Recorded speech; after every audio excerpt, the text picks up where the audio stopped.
Hey there, my name is Kim Dakin.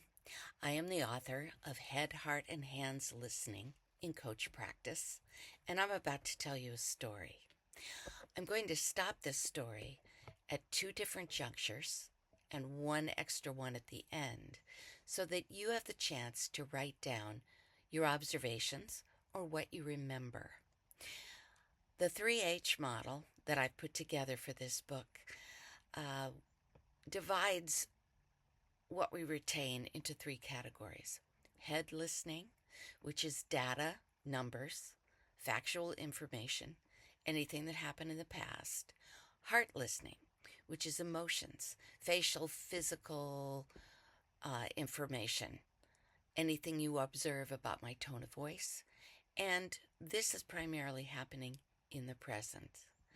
Hands listening is looking for problems to solve, solutions to try, and it's more future oriented. So, when I stop the story at these junctures, you'll have 60 seconds to write down your observations. I'm going to call this the highway story. Here goes. This happened in March of 2016. It was around 12:30 in the afternoon. The weather was clear, sunny, even a little warm. I was running late to an appointment, which is not unusual for me, but not so late where I'm going to push 80 miles an hour in the southbound interstate. However, the guy in front of me is doing 60 miles per hour, and I need to get to where I'm going before next Tuesday, so I go to pass him. I am listening to NPR. I am drinking my coffee in my to-go mug. I signal. I pull into the passing lane, and I'm just passing the car to my right when I become aware that I am seeing a silver SUV barreling down the highway in my lane, coming directly at me. I would judge his distance at maybe 100 yards. You have 60 seconds to write down your observations.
Part 2.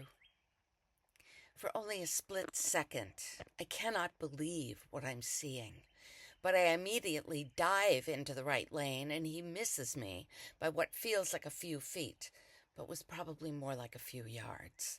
I am shocked and angry at this near collision, but I'm also grateful that I had time to get out of the way. I'm tempted to pull over into the breakdown lane to stop shaking, but I'm now going over 75 miles per hour and I'm still late, so I keep going, though I have slowed down considerably. I noticed two things. In my life-saving maneuver, I did not spill one drop of coffee. And there are now 1, 2, 3, 4 cop cars passing me in the northbound lane in an attempt to follow the person in the SUV, who must, of course, be a criminal or a terrorist or a domestic abuser. You have 60 seconds to write down your observations.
And part 3.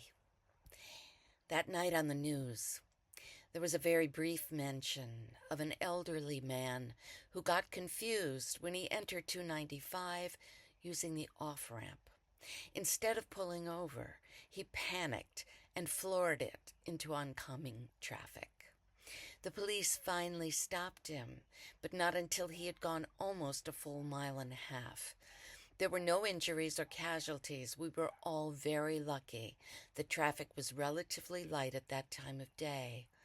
I was extremely grateful for having had enough time to avoid the disaster, but it bothered me that I hadn't seen the SUV sooner than I had. Was I just zoning out in the passing lane? Later that week, in driving down that same stretch of highway, I realized there were gradual turns and rises in the road that pretty much obliterate visibility at certain sections, including the section where that confused old man nearly rammed into me. To this day, I think twice about passing a vehicle if there are no other cars ahead of me in the passing lane, and if I can't see more than a half mile ahead.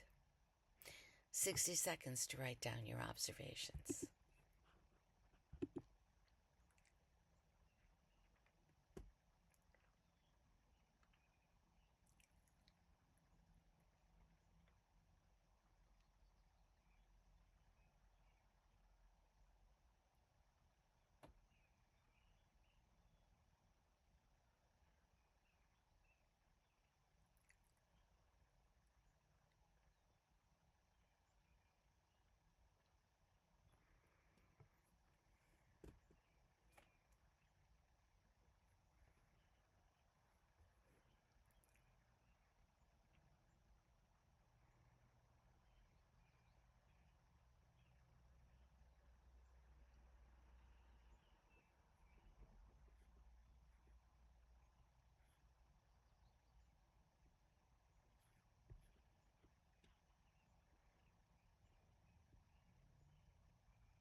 Okay, time's up.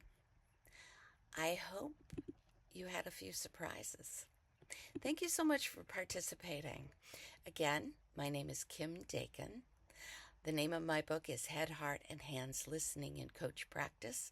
It's available in paperback on Amazon. If you'd like to find out more about my work, I'm at kymdakin.com. You can also follow me at The Moving Pen on Substack. Take care, and thanks again for participating.